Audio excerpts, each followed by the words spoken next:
El día de hoy le damos la bienvenida al señor Rafael Velasco, quien va a ser nuestro speaker esta noche. Él es gerente general de la empresa Ravesa Associated Services y el tema que estará tratando es operación del sistema eléctrico nacional en tiempo de crisis, consecuencias del COVID-19.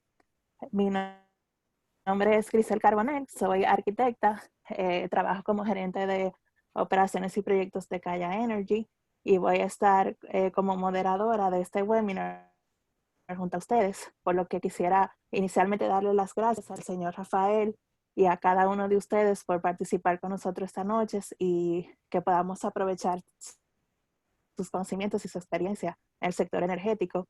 Quisiera, antes de introducir al señor Rafael, decirles que vamos a tener un webinar bastante interactivo. Quisiéramos darle la oportunidad a ustedes de que se vayan presentando a través del chat.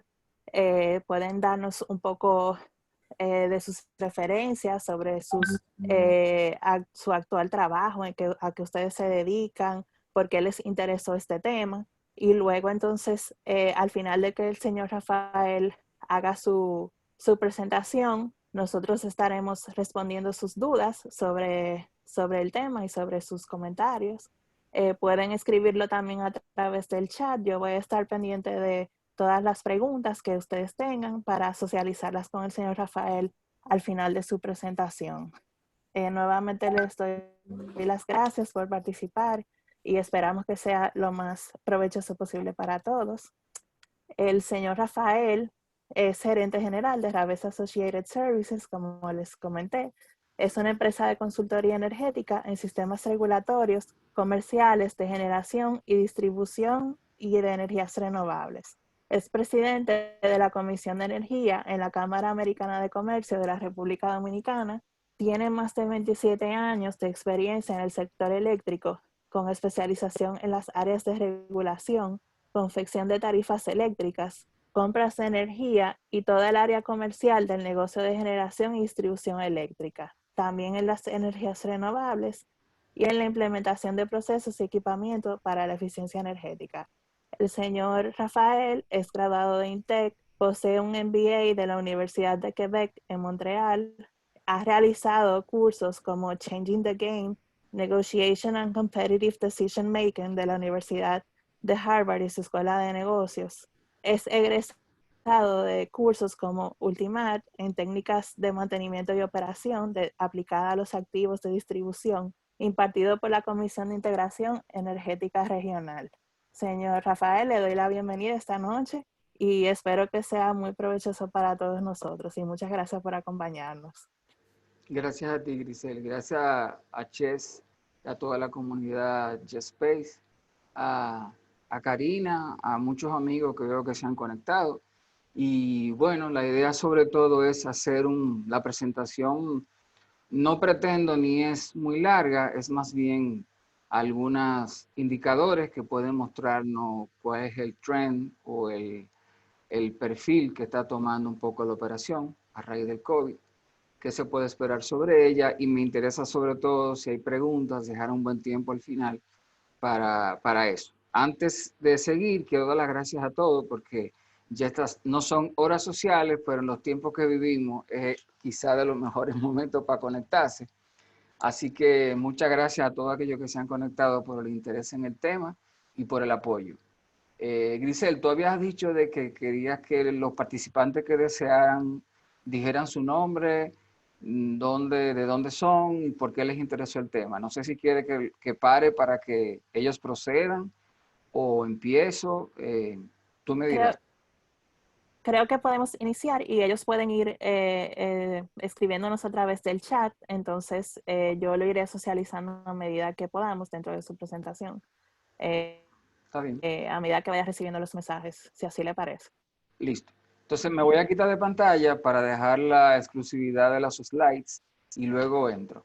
Eso no quita que si hay algo, una pregunta muy importante o algo, Grisel, que tú quieras compartirme, la puedes decir, poner por escrito y quizá yo enriquezco la explicación de algún slides. Si no, la dejamos todas al final y tú me la vas haciendo. Así que De nada, acuerdo, de como acuerdo. Muy bien. Bueno, gracias a todos y vamos a empezar. Bien, prácticamente lo que yo he hecho es, yo tengo un reporte que como empresa llevo semanalmente sobre los indicadores principales del sistema y por supuesto a raíz de mitad de marzo hacia la fecha, esos indicadores ya pues van dando señales de cómo se va perfilando la operación del sistema, la demanda, los precios spot, etcétera. Así que es básicamente eso. Hay un par de slides, unos 4 o 5, que con la anuencia del organismo coordinador los he tomado prestado, gracias al amigo Manuel San Pablo, que me los facilitó, porque quería la información más certera posible en ese sentido. Así que voy a empezar. El primer slide son algunos comentarios sobre un poco lo que ha estado pasando y que es relevante. El informe está hecho hasta la semana pasada, o sea, hasta el viernes pasado. Bueno, para nadie es un secreto que los precios del petróleo se han desplomado como consecuencia del parón económico mundial. Aquí yo pongo algunos ejemplos. El precio a futuro, para que tengan una idea, porque como la semana pasada cayó a menos 30 y pico de dólares, quizás para algunas personas que no están en primera fila en el mercado energético y los combustibles, un poco no saben si eso seguirá o no. Acorde a Tellurian Company, que es una empresa que proyecta a un mes y dos máximo, casi nunca pasa de un mes o 2 meses, el precio del WTI, ellos lo están, se espera que sea unos 17 dólares para junio del 20. De vuelta, esto es un dato al viernes pasado, es una foto, ustedes saben que en tiempo real eso cambia, pero da una idea. Yo después vi que ha estado en 3, etcétera, pero 17 dólares. El desplome del petróleo, evidentemente, sobre todo el WTI, que el pasado viernes estaba por debajo de los 12 dólares y que llegó a estar negativo, como dice el tercer bullet. A principio de la semana pasada se puso menos 37, terminó en 12, pero de vuelta, 12 es lo más bajo en 30 años, menos 37 es la primera vez en la vida que pasa. Acorde a TED, y esto yo lo quise poner porque como hubo un blackout del día que habló el presidente, etcétera. Acorde a TED, el vuelo de cometas, en buen dominicano chichiguas, en áreas pobladas, ha afectado el tema, pero en realidad hay un elemento que es cierto y es que debido a la cuarentena del COVID, las brigadas, tanto de TED como de las distribuidoras, no han estado disponibles para la operación y mantenimiento de las líneas en tiempo real, tanto de transmisión como de distribución. Y no están trabajando, o sea, según lo programado. De hecho, los programas de mantenimiento no se están llevando, se están atendiendo emergencias. Así que eso en parte fue de lo que contribuyó a que el sistema se fuese tan rápido la semana antepasada cuando el discurso del presidente, el viernes antepasado. Y bueno, es un elemento importante. La demanda ha disminuido un 20% en lo que va de abril, sobre todo. eh, Era un menos 16%, sobre todo, o sea, era un menos 16%, pero ya está en menos un 20%. Y eso lo voy a explicar más adelante, pero como es de esperarse, más que nada es por la reducción de las actividades comerciales e industriales como consecuencia de la cuarentena y el COVID-19. Y por último, los efectos del COVID-19 continúan haciendo, curiosamente, que el carbón momentáneamente está más caro que el combustible fósil, le hace HFO y gas natural o liquid natural gas. Obviamente, más caro que el HFO cualquier cosa, porque llegó a menos 37, entonces es lógico. Pero también un poquito más adelante voy a explicar el por qué eso ha sucedido recientemente. Este es una, una gráfica del abastecimiento de la demanda hasta el 15 de abril. Yo quise tomar el 15 de abril en gran medida porque días antes se dio Semana Santa y Semana Santa tuvimos en lo que va de COVID-19 el pico y también lo más bajo de la demanda. Entonces, eh, la gráfica medio que se explica por sí sola, pero como pueden ver, las barras rojas son las desviaciones con respecto a lo programado, la azul es la real y la verde era la proyectada del organismo coordinador. ¿de acuerdo? La proyectada para ese periodo de tiempo. Aquí tenemos la demanda, la menor demanda. Hasta ahora, hasta el viernes pasado, se dio el 22 de marzo. Y yo quiero llamar la atención sobre algo muy curioso. Para muchos de los del sector, otros quizás no lo tienen pendiente, pero estoy seguro que muchos de los oyentes sí. El driver de nuestra demanda es la noche, porque el driver es la demanda residencial. Al ser una economía de servicios, sin industrias, etcétera, a diferencia de los países industrializados e incluso de algunos de Sudamérica, el pico no se da a las 4 o 3 de la tarde cuando las industrias están a tope en su embalaje, etcétera, sino que se da en la noche, normalmente entre 6 y 10 de la noche, y usualmente el pico ocurre a las 8 o 9 de la noche, cuando están todo el mundo en sus hogares con la iluminación encendida, los televisores, mucha gente lava, los aire acondicionados encienden, etcétera, etcétera. Entonces, el nuestro es un sistema de más o menos 2.500 megas de pico de demanda aproximadamente. Fíjense que el día que se da la demanda más baja, aún así el pico sigue siendo 2028. Es decir, cuando decimos que la demanda ha bajado 20%, no quiere decir que el pico bajó 20%. La energía entregada en promedio en todo un día ha bajado un 20%.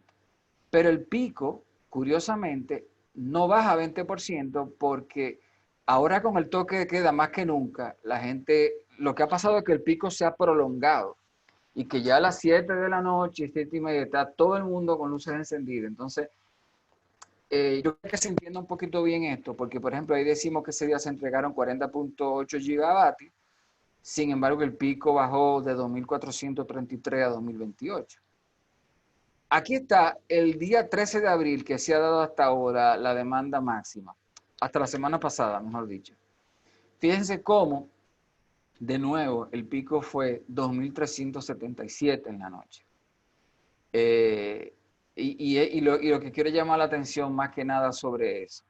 Luego ya los colores que ven son el tipo de energía, por lo que veo en la proyección se comió al lado de cada color iba la energía que era, o que es, obviamente el rojo de carbón, tenemos renovable, quizá más adelante yo creo que lo podemos ver. Pero lo importante de la gráfica para mí era el pico, porque la composición de la generación la tengo en otra gráfica pastel más adelante. Aquí viene un poco el comportamiento de la demanda comparada con lo programado por el organismo coordinador. Si ven bien, hablamos de que la demanda ha bajado un 16.1%. Este cuadro me parece que es al 15 de abril. Y lo que está en azul es la abastecida, lo que está en rojo es la programada y evidentemente el verde la desviación. Entonces fíjense cómo, evidentemente producto del parón económico, la bajada ha sido puntualmente en ese momento era de un menos 16%. Eso fue hasta el 14 de abril, perdón. Ya luego la semana pasada llegó a registrarse un 20 en cuanto al total de energía entregada en el día, no necesariamente el pico. Y lo que decía un poco de las redes, los programas de mantenimiento de redes, miren cómo se han caído, producto de la cuarentena, porque las propias brigadas de mantenimiento de redes, tanto de la empresa de transmisión como de las empresas distribuidoras, el sistema nacional interconectado, pues no están cumpliendo con lo programado, como es lógico, porque ellas mismas no pueden salir, o sea, en teoría están trabajando los servicios básicos, en ese sentido. Entonces, eso un poco también habla del por qué se fue tan frágil el sistema aquel día. Evidentemente salió Catalina, es un golpe fuerte, Catalina, y luego se llevó unas 6 plantas más, y se fue la mitad, se fue el 60% del sistema, pero quizás en otras condiciones, algunas redes, se hubiera podido salvar muchas áreas. Esto es un poco, y esta es una gráfica que lleva mi empresa, el costo marginal o el precio spot de energía. Esto está hecho el viernes pasado. Esto es centavos de dólares por kilovatio hora. O sea, cuando yo digo abril 20, anda en 7.36 el precio spot en el mercado mayorista, y esto es solo la porción de energía. Como muchos saben, la potencia en el spot, a diferencia de la energía que se da en tiempo real, es un mercado de oportunidad. En el caso de la potencia, no es más que una indexación por fórmula que hace el organismo coordinador mes tras mes.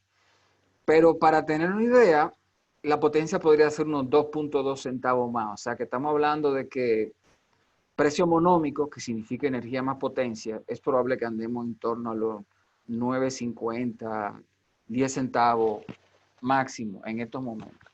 También voy a explicar por qué no ha bajado tanto, porque uno se preguntaría, con combustible en el piso, ¿cómo es posible que todavía el precio spot de energía, donde el 65% de combustible, no importa sobre todo los térmicos, ¿no? Gas natural, carbón, petróleo, se mantenga así?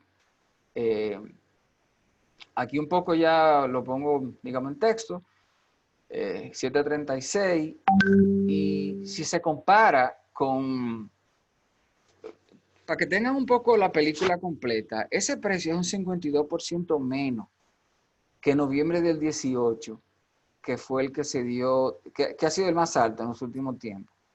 Sin embargo, con respecto al mes anterior, solo fue un menos 7. Ahora, ¿qué pasa aquí con el tema de los precios de la capacidad, perdón, de la energía?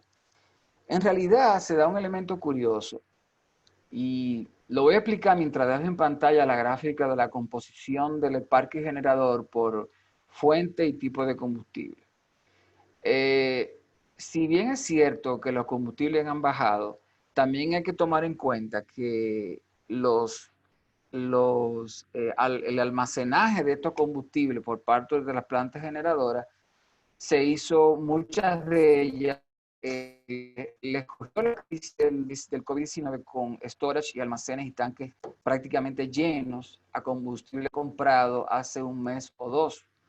Entonces, ahí se aplica, igual que en la contabilidad, el first in, first out. Es decir, es posible que a partir de esta semana, en la medida que esos generadores vayan consumiendo sus inventarios y renovando inventario a precios nuevos más bajos, comience a reflejarse en los precios spot. Y ese 7.36 centavos por kilovatio hora que vimos hasta la semana pasada en el spot, es probable que en 10, 15 días, considerablemente. Otro elemento que también dilata la bajada es que como la demanda ha bajado, la demanda general ya vimos que ha bajado en torno a un 16% al 14 de abril, y aunque no está aquí un 20% la semana pasada, hace que esos inventarios tarden más tiempo en ser consumidos. O sea, si quizá una planta típica consume un buque al mes, es posible de 42.000 barriles o lo que sea, ahorita está tardando mes y medio posiblemente, porque está siendo despachada menos horas al día o al menos cantidad de energía. Esto que está aquí no es más que la generación por tipo de combustible. Fíjense ya cómo el carbón, con Catalina operando, para los que no están al día, Catalina está operando aunque no está en las transacciones comerciales todavía. O sea, aún Catalina no se le ha dado la habilitación comercial que tiene que hacer el organismo coordinador, pero ella está generando. Con inestabilidad de ABS y tal, fíjense ya como el carbón es el 35, el fuel oil o el HFO es el 26 y ya el natural gas es el 23. Y claro, este dato es a febrero porque es el último dato completo que se tiene. Esto lo publica el organismo coordinador y todavía al viernes pasado no estaba marzo, o al menos yo no lo tenía. Pero tampoco puede ser que abril sea un gran cambio. Pero por ahora más o menos ese es el pastel de la generación. Viento 7%, solar 1.5%, biomasa 0.77%. Quizás sorprende esto aquí, que solar y viento, pero en realidad viento es lo que es la mayor cantidad de renovable interconectada al sistema que hay. En solar hay mucho de net metering, autoabastecimiento, etcétera, mientras que casi, por no decir el 100% de los generadores eólicos están interconectados a la red, sirviendo a la red. Y son más megas. Solar pueden haber 200 megas entre lo que se entrega a la red con la gente de Monteplata, más lo que hay de net metering o bidireccional. Pero bueno, eso cualquier pregunta estamos prestos para contestarla. Bien, Señor luego... Rafael, déjeme presentar a algunas de las personas que me han escrito por el chat. Entre ellos tenemos a Anaime Acta de Altis Dominicana, que trabaja en comunicaciones y marcas y tiene el interés en ampliar sus conocimientos sobre los temas actuales. Bienvenido. Tenemos también al señor Manuel Santana, que es estudiante de Ingeniería Industrial en Santiago. Se interesa por la presentación, por el grado de importancia que tiene este tema en nuestra situación actual. Bienvenido, Manuel. Tenemos también a Jaime Álvarez Castillo, que labora como gerente de proyectos en Soventix Caribbean, empresa Claro. dedicada a desarrollar, instalar y operar plantas de generación fotovoltaicas. Tenemos también a Larisa Esteves del Comité Regional CIER para Centroamérica y el Caribe. Su interés es mantenerse informada y actualizada sobre los temas actuales. También a Carlos Velázquez, que es ingeniero eléctrico, gerente de proyectos de AS Electricidad. A Víctor Julián, que se interesa por la presentación y porque tiene curiosidad del sector eléctrico ante el COVID-19 y cómo estamos operando. Tenemos a Carlos Licuet, fundador de Solage Sistemas Solares, es profesor e investigador de la Universidad APEC. Tenemos también a Karina Ches, que es miembro de ASOFER y de la Asociación para el Fomento de Energías Renovables y labora en Calla Energy, empresa de energías renovables. Tenemos a Laura Pimentel, gerente comercial de Soventix Caribbean. Tenemos también a Arturo Villegas, abogado interesado en el sector eléctrico. A Pablo Pinales, ingeniero eléctrico que trabaja en Tecnicaribe en áreas de energías renovables.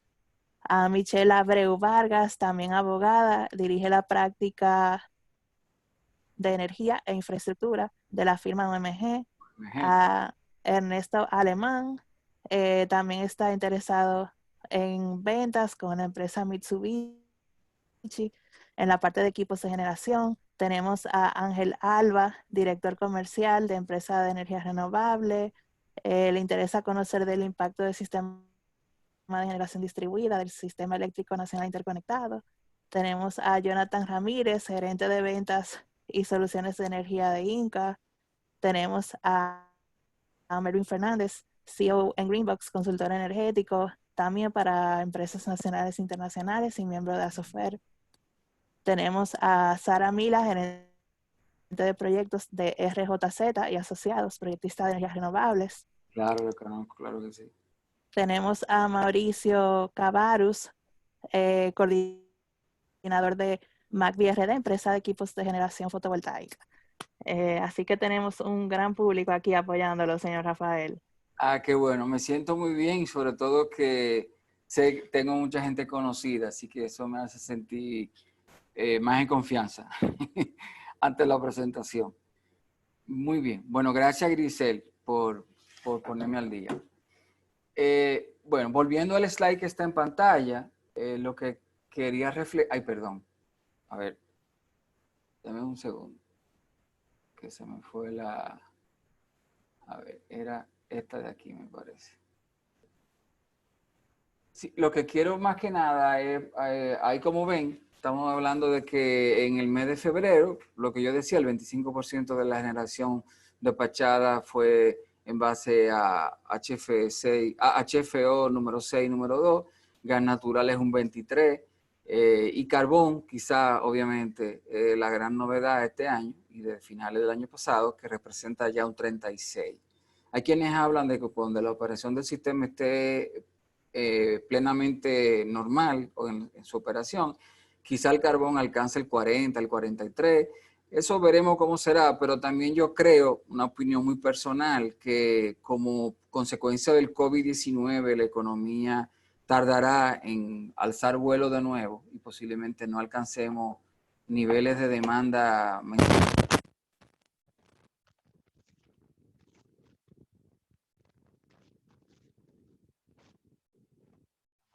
Señor Rafael, parece que tiene un inconveniente con su sonido.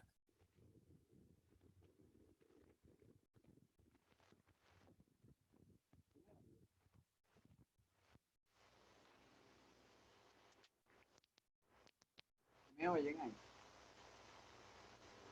Sí, un poquito lejos, pero sí. Dame ver si yo puedo.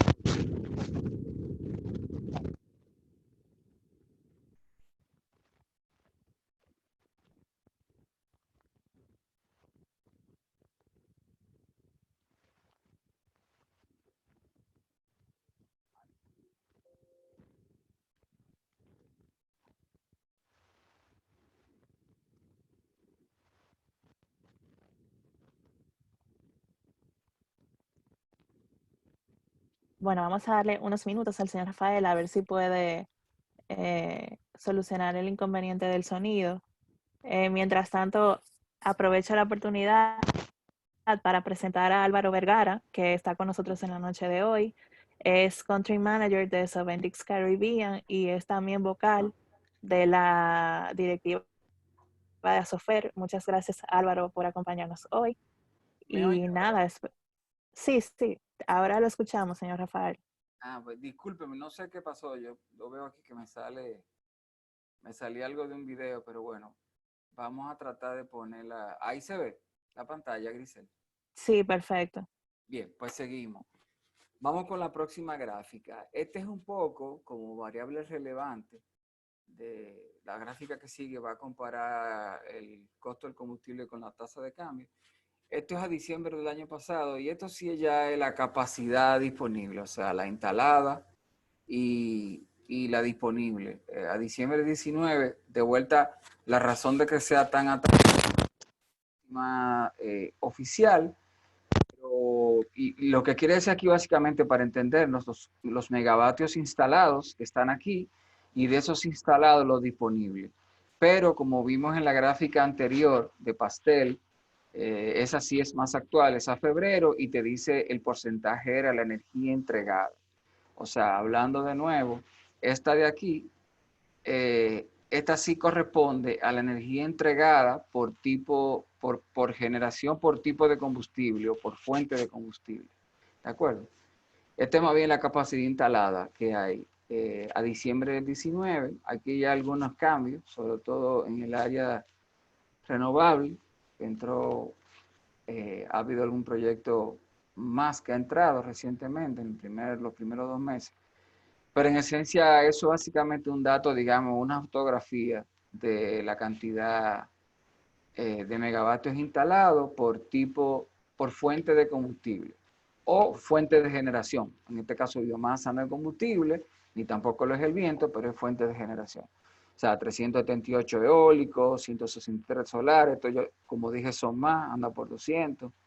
HFO son los que son, carbón son estos, y gas natural son estos, pero es muy probable que a finales del 20 veamos un cambio aquí, porque recuerden, algunos del público quizá está familiarizado de que las plantas de Cogentrix va a ser convertida a gas natural, al igual que las Quisqueyas 1 y 2, que son hoy día a HFO, están aquí porque son dual fuel, corren con HFO y corren con gas natural, pero a partir de finales de este año, quizás segundo trimestre del año que viene máximo, estaría en el sistema ya como gas natural. Aquí no hay más megavatio instalado por eso, pero parte de esto, digamos, las Quisqueyas, que son 440 megas más o menos, van a estar metidos aquí cuando la empiecen a operar solo a gas natural. De vuelta, tienen la facilidad de operar como quieran, porque son dual fuel. Aquí yo me quiero detener un segundo y lo digo por lo siguiente, porque me he pasado mucho a veces con clientes de la firma. Este es para que tengan una idea de los precios del gas natural. El precio del gas natural aquí, $14.49 el millón de BTU, y lo que sería un comparativo con el internacional, el Henry Hub. Hay otro que es de Europa, pero bueno, Henry Hub que es de Estados Unidos y que sabemos que es el más barato. Pero más que nada, fíjense la diferencia que hay entre el precio de aquí, que se mantiene fijo en el tiempo, porque es una resolución de Industria y Comercio que fija el precio y lo mantiene invariable, y luego tú tienes aquí lo que sería el precio del Henry Hub, perdona, disculpa, este del Henry Hub es el rojo, el verde es el European Union Gas Import Price, y aquí tenemos el local.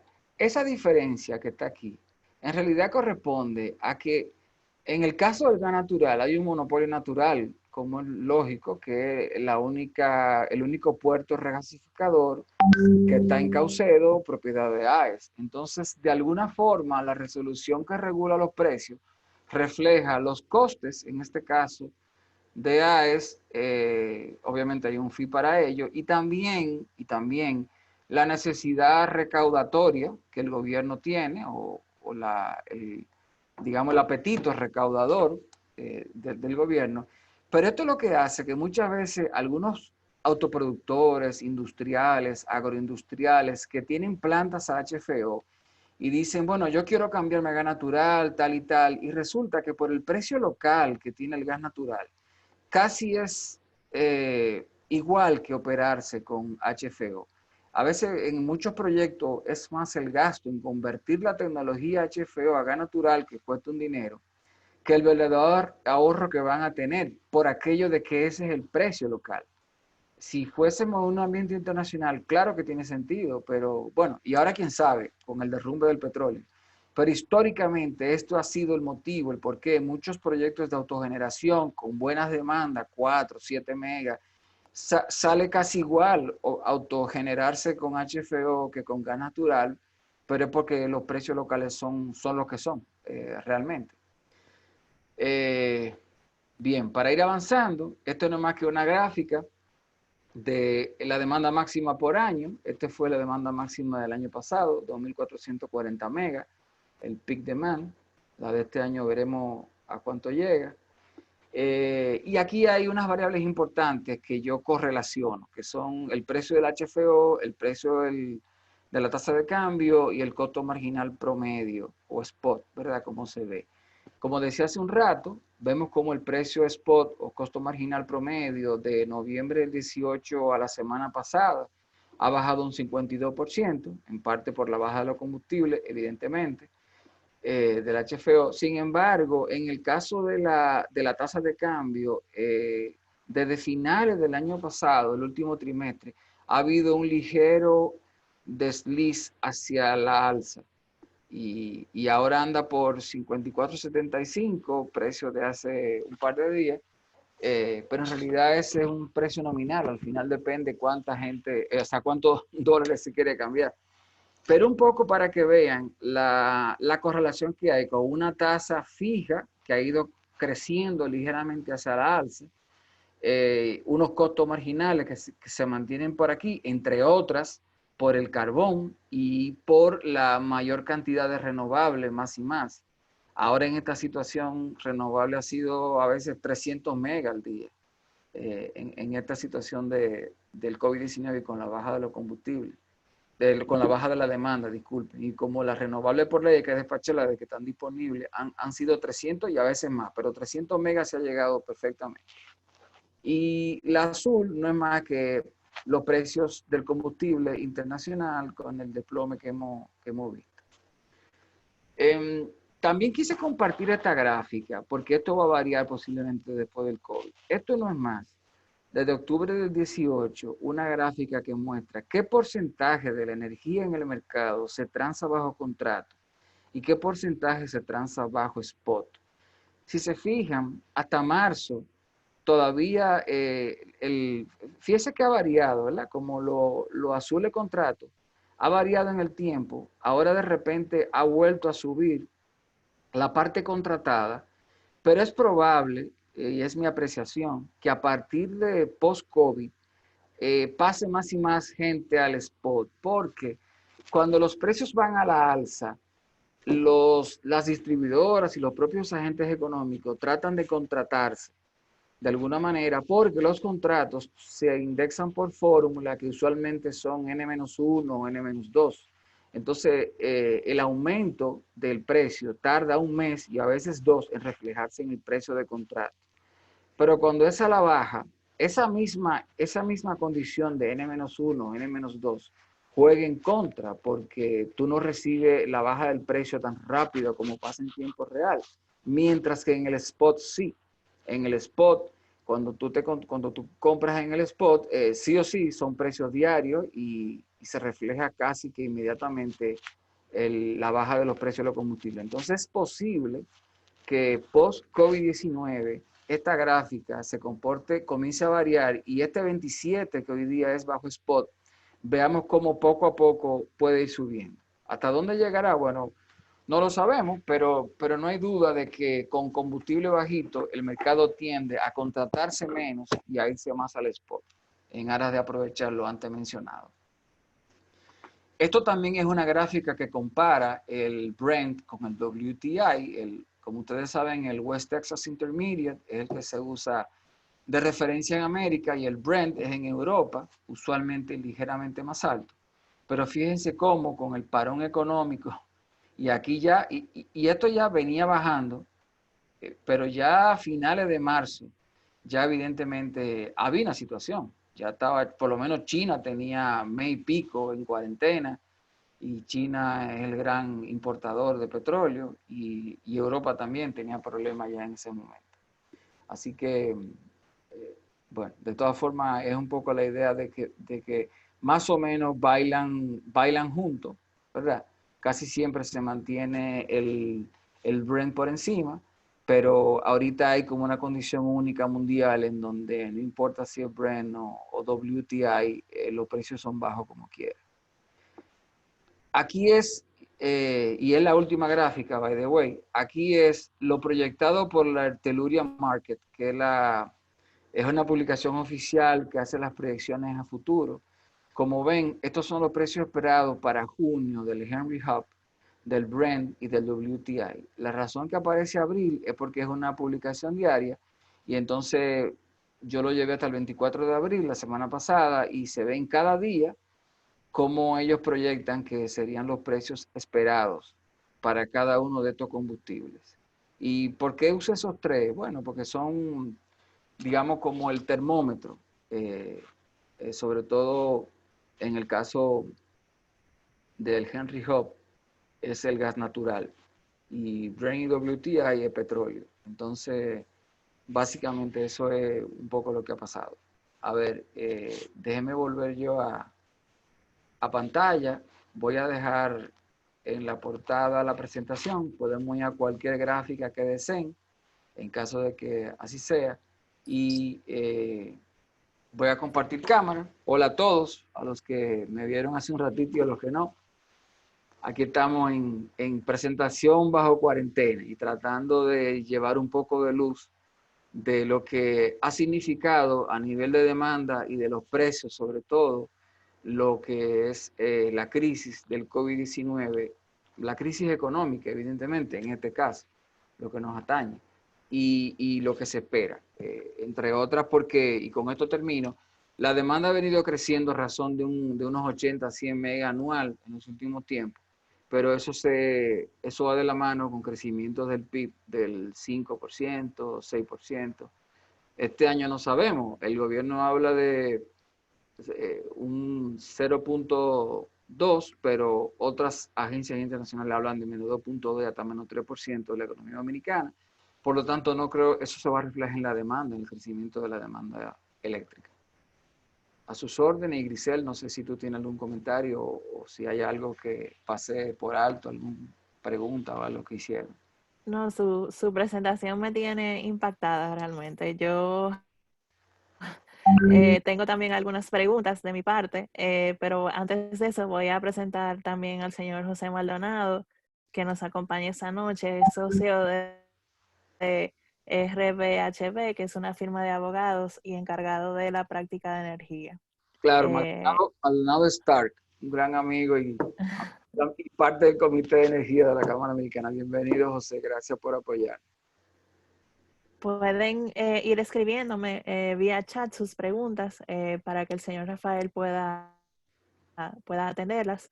Yo tengo aquí una duda que me surge de la presentación, que quizás muchos análisis se hacen como manteniendo, o sea, o en base a una proyección de demanda que se ha analizado de periodos pasados. Pero también me pregunto, como que quizás muchas empresas pueden, que antes presentaban un consumo constante, pueden, al momento de retomar sus operaciones, quizás verse en la necesidad como de sobreproducir para poder cumplir con los acuerdos que tengan, que no hayan podido suplir quizás en estos periodos de la pandemia. Entonces, me surge la duda como que si el sistema eléctrico nacional interconectado podría cumplir con esa sobredemanda en caso de que se dé, o si existe algún límite hasta dónde podemos llegar. Eso es como un escenario, asumiendo que se pudiera producir una sobredemanda. Es una duda que tengo. Sí, bueno, déjame ir a esta gráfica. Esa gráfica de la capacidad instalada, no la, aquí podría ser una idea. Si tú sumas todo lo instalado que hay, te va a dar que está por encima que estos 2.400, creo que fue 43, que fue el pico de la demanda del año pasado, Ajá. 2.444. O sea, una cosa es la capacidad instalada del país y otra es la despachada. Nuestro país tiene sobre 3.000 megavatios instalados. O sea, despachables hay unos 3.300. Instalado, aunque no sean despachables. Cuando dicen despachable quiere decir económicamente viable. La capacidad de respuesta la hay. Lo que pasa es que sobre esos 2.600, 2.800 megas, que pudiera ser la parte eficientemente, costos eficientes despachables. Los otros son elefantes blancos, que habría que encenderlos, sí o sí, pero para los costes. Sin embargo, yo te digo la verdad, yo creo que yo creo que la tarea de generación para el 2021 el país la hizo. Curiosamente, pero la hizo. ¿Por qué? Porque vamos a tener, si te pones a ver, vamos a tener 700 megas de carbón nuevos, o sea, ya están en el sistema, pero 700 megas, que se les unen los 200 y tanto a carbón, que son los Tacitabo 1 y 2, más una pequeña de carbón de Jaina de Barahona. O sea, estamos hablando 1.000 megavatios de carbón. Y estamos hablando que para la parte de gas natural hay los 700 y pico de megas que ya AES tiene en gas natural, que son 300 megavatios de Caucedo, más unos 200 y pico, bueno, ya llegó, ellos aumentaron más, 314 creo, con DPP o Dominican Power Partners, que son los minas 5 y 6, que también la tienen actualmente a gas natural, más una Coyentes, que son 300 megas, más 440 megas de las Quisqueyas 1 y 2, que aunque existen, van a pasar a ser gas natural. Estamos hablando de que prácticamente 1.800, 1.900 megas van a ser de base, sin contar el agua y la renovable. Aunque el agua no es tanto, el agua usualmente es un 2, un 13% de la demanda. O sea, la capacidad que hay depende del daño hídrico. Hemos tenido años de 6% de generación hidráulica, pero la media anda entre un 11 y un 13. Más las renovables. Entonces, yo creo que energía habrá, que costes habrá. El año que viene yo preveo que no sea un año caro de energía. La gran pregunta viene, bueno, ¿y en mi casa qué pasa? Bien, esa energía barata no quiere decir que en las casas la vamos a recibir barata, porque la llave de eso la tiene el Estado. ¿Por qué? Porque la tarifa, los no regulados, las industrias, todo aquel que tiene una demanda sobre un megavatio, tiene el derecho, y si se certifica para ello lo hace, de comprar en el mercado eléctrico mayorista. Por lo tanto, en el mayorista, esos precios bajos son reales. Eso pasa y punto. El contrato que tú tengas, a menos que no sea un contrato oneroso, se te van a reflejar. Ahora nosotros, los clientes regulados, dependemos de una tarifa que fija la CIE y que es un plumazo, como se dice, del funcionario de turno. Y como hemos visto, no la han bajado ni subido en un siglo.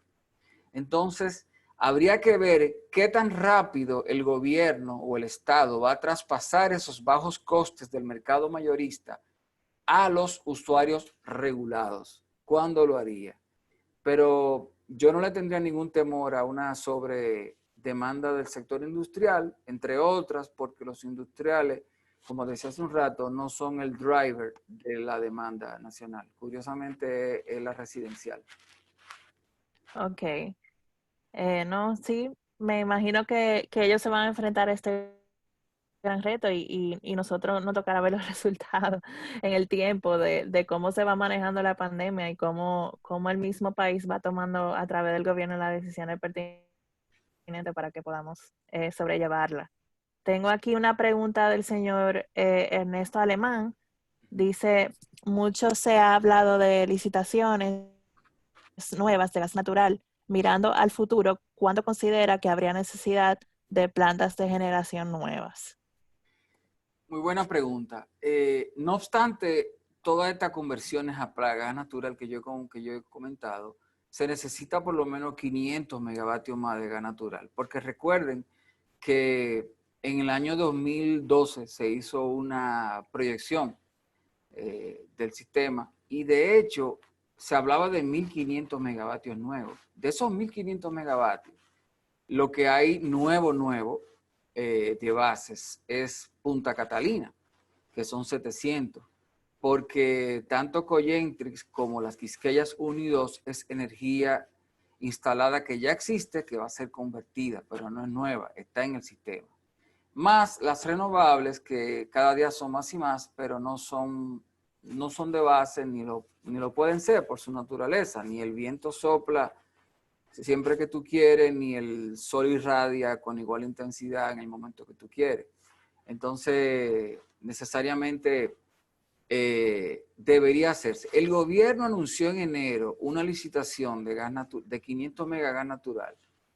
Obviamente, no le ha dado seguimiento al tema, no se ha hecho nada, pero también hay que hablar de que eso fue finales de enero y en marzo no surgió el problema del COVID. Aparentemente eso va a quedar en manos de las nuevas autoridades, sea quien gane, pero sí se necesita ya. De hecho, voy más lejos. El sistema de la generación podría estar resuelta para el próximo año, apostando a que la demanda crecerá menos este año, etcétera, etcétera. Pero de aquí al 2023 tiene que haber megavatios nuevos, porque la idea es que cada vez más, y primero, el gobierno ha dicho que con Catalina va a tratar de dar energía a todos. Para muchos saben, y no es un secreto, que el sistema funciona con un 15% de la demanda pagada siempre. Si hay en torno a un 15% de la demanda que las distribuidoras no suplen adrede como manera de que aguas arriba, la factura de los generadores a ellos no sea tan alta. Como la energía es un servicio que desde que tú le das un interruptor en tu sala, una planta genera 1 kWh más. La única manera que las distribuidoras tienen de que su demanda no crezca, la venta no crezca, como no cobran todo lo que venden, es impidiendo consumir. Entonces ese 15% que se mantiene apagado siempre, ojo, no son los mismos circuitos, van circulando los circuitos, no siempre la misma gente está apagada, pero sobre todo las zonas urbanos marginales y los campos viven apagados. Se supone que si se da esa demanda, es un 15% más. Esos 2.444 habrá que sumarle 15% más. No sé si un poco me explico lo que quiero señalar. Tengo una pregunta de Mauricio Cabarrus que dice, ¿se sabe si el gobierno hará licitaciones de proyectos fotovoltaicos ya anunciados del año pasado o esto se parará por el COVID? Bueno, buena pregunta. El gobierno anunció una licitación por 400 megas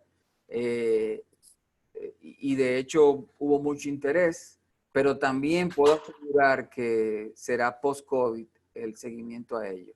Sobre todo porque Mauricio, somos buenos amigos. Mauricio, yo no sé si está en Brasil hoy día o está en El Salvador, pero de todas formas, Mauricio, las elecciones generales han sido pautadas para el 5 de julio. Pase lo que pase, se supone que en 2 o 3 meses habrá elecciones.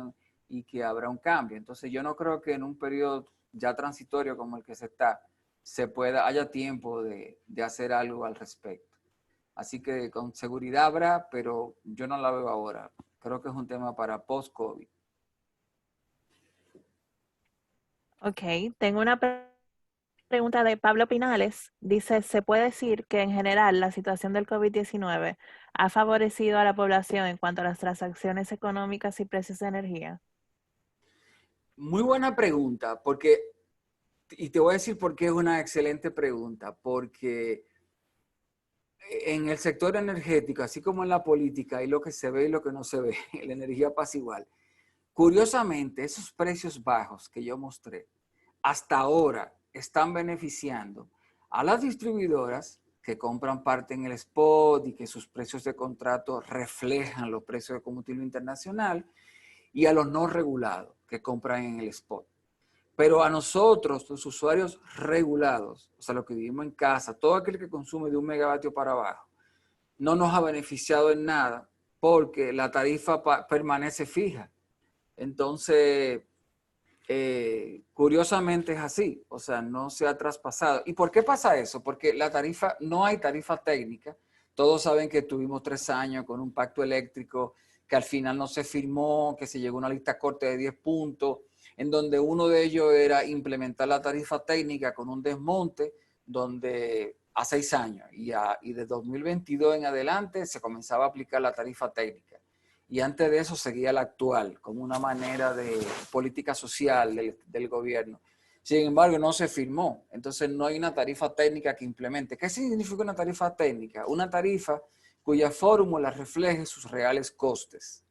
Actualmente no la hay. Actualmente es una tarifa de fórmula por resolución, donde el gobierno mes tras mes decide si la sube o no. Ella la indexa, lo que hace que no la aplica. Hay la tarifa indexada y la tarifa aplicada. No la aplica. Cuando en los tiempos de combustible caro, cuando la indexada era mayor que la aplicada, el gobierno en teoría, ese era el subsidio, parte del subsidio, o sea, ponía el dinero. Porque hay un fondo que se llama Fondo de Estabilización Tarifaria, FETE, donde cuando la tarifa aplicada está por encima de la real, ese surplus se va al FET o al FETE. Y cuando es lo inverso, sale del FETE, el dinero para completar. Entonces, el gobierno tiene 30 y pico de meses que no modifica la tarifa, o más, creo que debe ser Somarrancini, no se modifica la tarifa al usuario final, me refiero. Así que no nos ha beneficiado como usuarios regulados. Ojalá se haya entendido, porque a veces es confuso eso, pero ojalá se haya podido entender. Tengo una pregunta de Marvin Fernández. Dice, ¿entiende usted que el interés por instalar proyectos renovables a nivel de net metering o gran escala se van a rezagar post-COVID o la población se va a interesar más para compensar las pérdidas económicas y crecer en base a una sostenibilidad y disminuir el impacto de la volatilidad de los combustibles? Sí, yo creo que se va a incrementar. De hecho, ha ido increciendo siempre. O sea, nosotros hoy día net metering anda por 120, 115 megavatios, más o menos. El número final no lo tengo a mano y sé que quizá Carlos Grullón, que creo que se conectó, puede tener el dato mejor, pero anda por ahí. Y curiosamente, el COVID, la situación del COVID, el bajón de la demanda demostró que las renovables eh, tienen un seguro contra cualquier cosa, porque esos 300 megas con lo que el sistema ha estado contando, en parte ha sido una salvación al sistema. Me explico, los primeros 15 días de abril, AES estuvo fuera por mantenimiento mayor, AES Andrés, que son 300 megas, que por ser barato siempre están en base. Catalina, hay veces que está full, hay veces que no. Sin embargo, las renovables se han mantenido en 300 megas. O sea, nosotros como isla, sí o sí a largo plazo, eso tendrá que ir con o sin incentivo se va a hacer. Entonces yo sí creo que eso no lo para nadie. O sea, el net metering va a seguir. Posiblemente los grandes usuarios son los que están en mejores condiciones todavía porque recuperan más rápido la inversión, ya que son mayores consumidores de energía. y cuando tú haces la diferencia entre lo que me hubiese costado de la red versus la parte que yo me autogenero a renovable, eso paga el proyecto. Cuando tú consumes mucho, lo recuperas en menor tiempo. Aparte de que también se acogen a la ley de excepciones positivas, etcétera. Pero yo creo que sí, que va a seguir el net metering, la inversión en net metering, a todos los niveles. Tengo una pregunta de Carlos Velázquez. Hola Rafael, ante la subida o estabilidad del precio del carbón y la depreciación del petróleo, esto sin duda pone en Punta Catalina una generación más cara versus las HFO. ¿Cómo va a afectar esto ante la amortización de estas plantas? Sí, bueno, las distancias, pone a más largo plazo la recuperación de la inversión, pero también debo decir que los precios de los combustibles tan bajos no se mantendrán, o sea, son un reflejo de un momento. El hecho del parón económico del mundo podrá durar varios meses, medio año, lo que fuese, pero eventualmente el petróleo repuntará. Nunca a los niveles de antes, de $90, ni 80, ni 94, ni $100, pero se deberá mantener en algún nivel. Entonces, estas inversiones como el carbón, etcétera, se hacen a 30 años. Por lo tanto, es posible que en el muy corto plazo, Catalina versus algunas HFO no tenga tanta ventaja, pero a mediano y largo plazo sí. Además, Catalina con carbón al fin tiene una gran ventaja y es que tiene costes, a ver, el coste de financiamiento, aunque lo paguemos todos, porque la verdad es dicha, se financió más barato, porque se financió con bonos del Estado a 6, 5, 7% y no con préstamos de lenders internacionales a 11, a 12, a 9. Entonces, el proyecto per se, si tú lo ves como el proyecto, tiene un coste financiero más bajito, aunque yo no sé si eso le aplicamos el efecto multiplicador país, porque eso habrá que pagarlo, por alguna vía saldrá. Yo creo que va a ir por el lado de la potencia, por eso es que yo creo que la tarifa a los suelos regulados no nos va a bajar tan rápido, porque de alguna manera con la potencia de los regulados se pagará parte de Catalina. Pero eso es una apreciación muy personal, no está basado en ningún estudio ni mucho menos, pero un poco también se trata lo de esta noche de dar mi opinión y si eso ayuda a aclarar a alguien, pues mejor todavía. Pero en esencia yo creo que momentáneamente sí, el HFO tendrá una ventaja, eso le dará un respiro a las plantas de HFO para que no salgan tan rápido, pero eventualmente saldrán con respecto al carbón y al gas natural. Tengo una pregunta de Sara Mila. Dice, muchas actividades comerciales e industriales se han visto obligadas a paralizarse por la cuarentena y después de un mes parados ha llegado de forma generalizada una factura con el gasto energético de su última actividad. ¿Qué opinión tiene al respecto?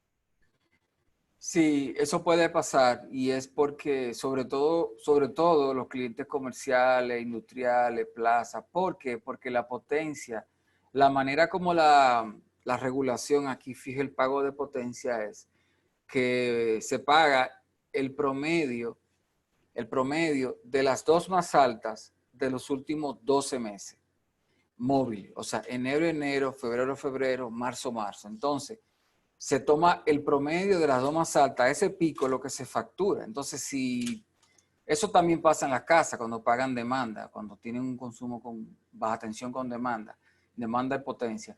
Y es que a veces un pico, voy a poner un caso muy simple, tu casa, tú haces una boda en tu casa en diciembre, ese pico tarda 11 meses en salir del expediente del cobro de potencia. Entonces, por eso de alguna manera puede pasar, que sea justo o no es otro tema, pero regulatoriamente puede pasar que con un mes y pico, produciendo nada, el cargo por potencia venga porque normalmente lo fija ese promedio. Eventualmente, cuando los picos van bajando, va saliendo ese pico tan alto y se va manteniendo el promedio de los dos nuevos picos. Si son más bajitos, eventualmente se verá más baja la tarifa. Pero de los que me escuchan, los que pagan potencia en sus casas, pueden ver que ese cargo casi no varía. Si tú pagas 9,000 pesos de potencia, 6,000, 12,000, lo que fuere, 4,000, eso sí o sí casi siempre llega igual, y es por la manera como la regulación lo maneja. ¿Y por qué lo hace así? Porque las distribuidoras, aguas arriba, a los generadores le pagan igual, le pagan el pico del año. Y se pasan un año pagándole el pico del año pasado, y si el pico de este año, ese generador estaba entregando menos en ese pico, entonces debe ese generador resarcir a la distribuidora. Si estaba entregando más, la distribuidora tiene que resarcir al generador. Es un tema regulatorio que algún día deberá verse, pero es la manera como está regulatoriamente implementado. Tenemos una pregunta de Manuel Arturo Santana. Al momento de presentar el proyecto Punta Catalina, surgieron discusiones acerca del material a utilizar para producir la energía, el carbón. ¿Existe alguna posibilidad a futuro de que se cambie el uso de combustibles alternativos en la misma? Bueno, el carbón que hay diferentes tipos de tecnología. Primero, bienvenido, Arturo Santana. Hay diferentes tipos de tecnología carbón. Hay unos 5 tipos de tecnología carbón hoy día. Obviamente todas contaminan, pero una contamina menos que la otra. El gobierno ha dicho que ha utilizado la menos contaminante. A futuro, que se pueda convertir en gas natural, sí se puede. Habría que ver, ese es un gran coste, pero yo creo personalmente que no importa quién suba, porque es una empresa, es del Estado, ya se dijo que no se va a vender hasta el próximo periodo, va a ser muy difícil que las autoridades salgan de Catalina en un primer momento, porque Catalina le da al Estado un leverage para negociar con los generadores. O sea, yo tengo 700 megas baratos que están en la base, eso me da cierto nivel para sentarme a negociar contigo. Y segundo, también es un elemento del Estado, que es el dueño de la distribuidora, mientras eso sea así, de influir en los precios. Entonces, si de repente para un privado Catalina puede ser comercializada a 10 centavos, 10.50, el Estado dice, ¿sabes qué? Yo sacrifico el profit y si con 8.50 recupero la inversión, pago los lenders y tal, vendo 8.50 y forzo a la baja, porque son 700 megas de 2.500, que es el pico. Así que yo personalmente creo que eso en el muy mediano plazo pienso que será así. Pero de que puede ser convertida a gas natural, etcétera, sí, sí puede serlo. Sí puede serlo. Habrá que ver si quieren hacerlo, pero sí puede serlo. Una pregunta de Víctor Julián dice, ¿hay posibilidad de que el sector eléctrico use la energía solar para poder reemplazar el carbón? ¿No creen que en términos de costo le saldría más barato y le beneficiaría al país en vez de comprar carbón? Bueno, ahí lo que pasa es que por el tipo de tecnología pasa lo siguiente. La realidad es que todavía nada ha sustituido una planta que con carbón, con petróleo, tú en el minuto de la hora del día que quieras, le des a un botón y tenga energía. Así tú estás en el polo norte, porque tiene el combustible almacenado, etcétera, etcétera. Las renovables, como todos saben, aunque hay curvas de desempeño que miden, y tú sabes por estacionalidad cuánto podría darte un parque eólico o un parque solar, no son 24/7 y todavía el almacenaje es una tecnología muy cara, aunque el energy storage es lo que está en boga y se está invirtiendo mucho en eso. Entonces, ¿qué pasa? ¿Qué quiero decir con eso? Nosotros como isla somos una especie de sistema aislado flotando en el mar. A diferencia de los países continentales que se interconectan con el vecino, Centroamérica que está casi interconectado completo, etcétera. Nosotros necesitamos redundancia, en primer lugar, algo de redundancia, porque somos una isla, lamentablemente con Haití no se cuenta, por las razones que todos sabemos, no es comparable, etcétera. Para que tengan una idea, nuestra demanda pico es 2.500 y Haití con 300.000 habitantes más, su demanda pico es 300 megas, 350 megas mal contado.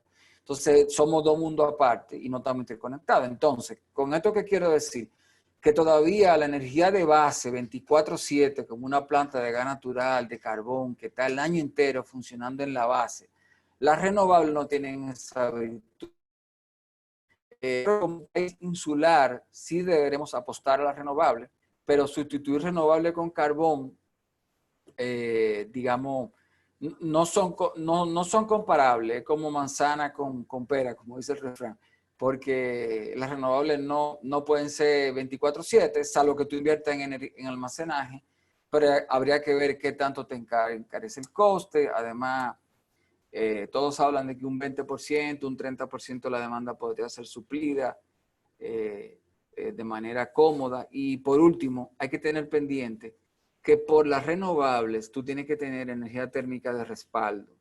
¿Por qué? Porque las renovables, de repente en un momento, un parque eólico de 100 megas te puede bajar de 85 megas a 30, pero la demanda es la que es en ese minuto. Entonces el operador del sistema tiene que llamar a una planta térmica que entre y dé esa energía, porque, o si no, deslastrar y sacar energía de la red a dar apagón. Entonces, siempre se necesita energía térmica de respaldo. Yo creo que las renovables las irán más y más, pero creo que casi siempre los gobiernos irán por el lado de una planta grande, costo eficiente, que me dé 24/7, que sea de base, etcétera, etcétera. No veo como una sustituye a la otra, pero sí pueden convivir a toda luz y buscar el equilibrio económico del sistema. Ok, por cuestiones de tiempo, ya hemos pasado ya Sí, más sí, de una hora y quedan muchas preguntas. Yo voy a seleccionar la próxima del señor Ángel Alba. perfecto. Y va a Dice, ser, estos clientes de net metering o generación distribuida que han estado parados durante el COVID, ¿tienen alguna incidencia en la cantidad de energía que deben comprar a la distribuidora? ok, bueno. Gracias por la pregunta. Como tú dices, por tema de tiempo será la última, pero quiero dejar abierto, y Grisel, si tú quieres, puedes compartir mi correo, no sé si en el perfil está, para aquellos que me quieran escribir con algunas preguntas puntuales, con muchísimo gusto por ahí yo les respondo con calma. Si bien entiendo la pregunta, es los net metering, me imagino que los net metering comerciales o industriales, aquellos que tienen 400 kilos, un mega lo que han estado inyectando menos a la red, si la factura le va a llegar más alta. Bueno, lo más probable sí, pero debo explicar algo. Recuerden que las EDES nunca devuelven dinero ni mucho menos, sino que lo que hacen es que de alguna manera te van acumulando los kilovatios de más que tú has inyectado al sistema comparado con los que retiras, si tienes excedente. Y entonces eso funciona como una caja, como un fondo sobre el cual la EDE te va compensando en energía siempre. Entonces depende muy puntualmente de cuáles casos sean. Habrá alguno por ahí que tiene meses y meses o años de manera excedentaria y eso le ayuda al final del año cuando hagan cuando neten la energía entregada por ese net metering consumidor de bidireccional versus lo que ha retirado. Si es deficitaria, tendrá que pagar kilovatios hora y si no, pues posiblemente le rebajarán kilovatios hora. En general yo pienso que sí, que sobre todo los usuarios pequeños, pero habrá que ver. Yo creo que sí, porque de noche estamos consumiendo más energía usualmente y en el día el sistema no está demandando tanto como antes en estas semanas. Pero eso hay que verlo caso por caso para ser responsable de mi respuesta. Ok, para los que tienen preguntas pendientes, pueden compartirlas al correo del señor Rafael, que es rvelasco@ravesa.com. Lo acabamos de escribir por el chat para que podamos hacerle las preguntas que nosotros tenemos que no se pudieron contestar aquí en el webinar. Aprovecho la oportunidad, señor Rafael, para darle las gracias. La verdad que ha sido muy enriquecedor esta oportunidad para mí, para todos nosotros que dedicamos esta noche a conocer un poco más sobre el sistema eléctrico de nuestro país y cómo esta pandemia está afectando al sistema y a cada uno de los usuarios que lo utilizan. La verdad que su presentación fue muy interesante y pudimos conocer muchas cifras que quizás no son tan fáciles de conseguir y de conocer. Así que yo le agradezco a usted por este tiempo y su dedicación en prepararnos esta presentación tan interesante. Bueno, gracias a ustedes, a Ches, por la invitación, a todos los amigos, conocidos y a los que no conozco, muchas gracias por el apoyo, por sacar su tiempo de noche a ver esto. y la verdad que estamos a sus órdenes. Para mí es un placer, es un tema que me apasiona. Con razón se ve los años que tengo en el sector. Entonces, así que nada, estoy a sus órdenes. Gracias de nuevo y ojalá con muchos amigos que vi que conectaron podernos hablar en los próximos días o escribir. ¿De acuerdo? De Feliz noche. acuerdo. Gracias de corazón por su atención. Aprovecho la oportunidad para invitarlos a todos a seguir las próximas entregas de la serie de webinar de Coming Together de Chesspace a través de las redes de Instagram y de las páginas del equipo de Chesspace para que podamos continuar participando de todos estos temas tan interesantes que podemos compartir. Cómo no. Muchas gracias. Gracias, Karina. Gracias, Grisel. Gracias a todos. Gracias a Yanilda y a todos ustedes que me acompañaron esta noche. Gracias a mí. Gracias, igual. Bueno, chao, chao. Feliz noche a todos. Igual. Bye.